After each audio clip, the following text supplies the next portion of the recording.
El diario de Ana Frank. ¿Podemos realmente comprender el miedo y la injusticia que Ana Frank experimentó mientras se escondía de los nazis? Quiero contarles un poco sobre cómo empezó Ana Frank, la protagonista de nuestra obra, a plasmar su historia y cómo redactó este holocausto que le tocó vivir a sus tan cortos 12 años. Durante la Segunda Guerra Mundial, los nazis asesinaron a casi 6 millones de judíos europeos. Este genocidio es conocido con el nombre de holocausto. El término holocausto proviene del griego antiguo y significa quemarlo todo. Durante el 1945 se ha convertido casi en sinónimo del asesinato de judíos europeos durante la Segunda Guerra Mundial. A todos los judíos los perseguían para matarlos, pero la tasa de mortalidad era muchísimo más alta en niños que en adultos. Las cosas en Alemania no iban bien. Había muy poco trabajo y mucha pobreza. Asimismo, Adolf Hitler obtiene más y más seguidores por su partido. Hitler odia a los judíos y los culpa de todos los problemas en el país. Por tanto, el país pasa por un momento muy difícil. ¿Qué relación tiene entonces la Segunda Guerra Mundial con Ana Frank? Los Frank fueron uno de los 28.000 judíos holandeses que se escondieron durante la Segunda Guerra Mundial. Ana Frank fue una niña alemana judía. Ana y su familia se ocultaron durante 2 años y medio para evitar la persecución de los nazis, lo que Ana documentó durante esa época en lo que ahora es conocido su diario Ana Frank.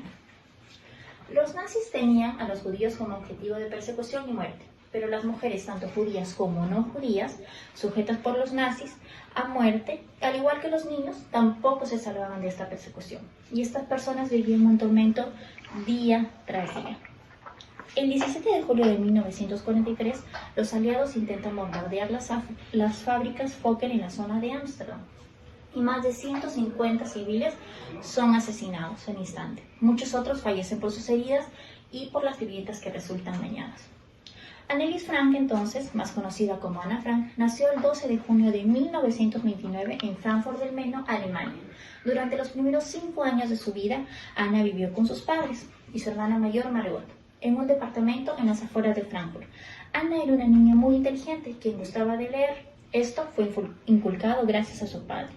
Annelies entonces fue una niña alemana de descendencia judía, mundialmente conocida por su diario Ana Frank, la edición de su diario íntimo en donde dejó constancia de los casi 2 años y medio que pasó ocultándose de los nazis en Ámsterdam con su familia y 4 personas más durante la Segunda Guerra Mundial. Todo esto para ella un momento muy difícil de su adolescencia que le tocó vivir con sus padres y su hermana. Muchas gracias, compañera, por haberme dado el pase, haciendo una descripción del lugar, o el lugar principal donde se relata la vivencia ocurrida o la vivencia, ¿no? En sí, la vivencia que ha tenido nuestra pequeña soñadora que es Ana Frank.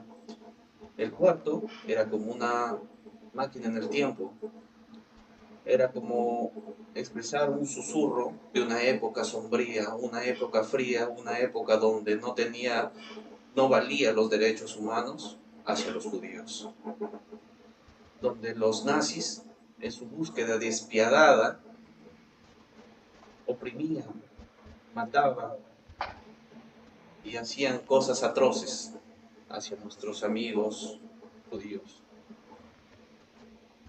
Su cuarto era como una jaula dorada donde atrapaba toda chispa de vida y esperanza. Era tan pequeña que los muros eran testigos y mudos de sus llantos, de sus risas y de sus palabras de nuestra amiga Ana Frank.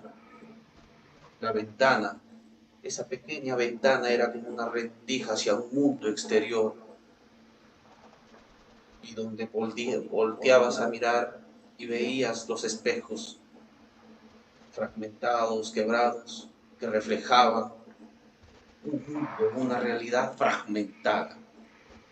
Mientras que por otro lado, su libro, su diario, era como un puente entre su mundo y las futuras generaciones.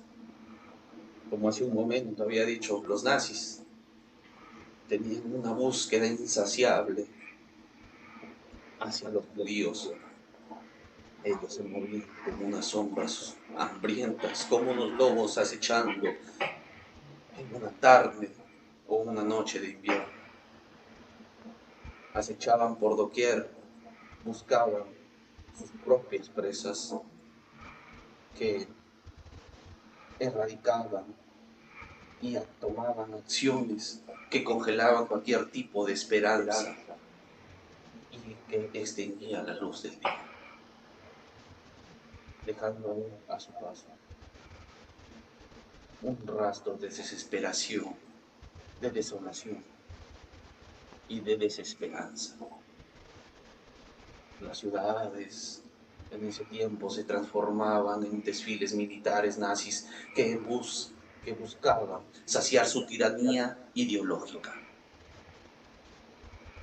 En esta horrorosa y oscuridad de miedo y de desesperanza se apoderaba, que amordazaban a quienes buscaban esconderse. Los nazis eran tan fríos y frívolos contra los judíos que oprimían, que opresaban y asesinaban por doquier.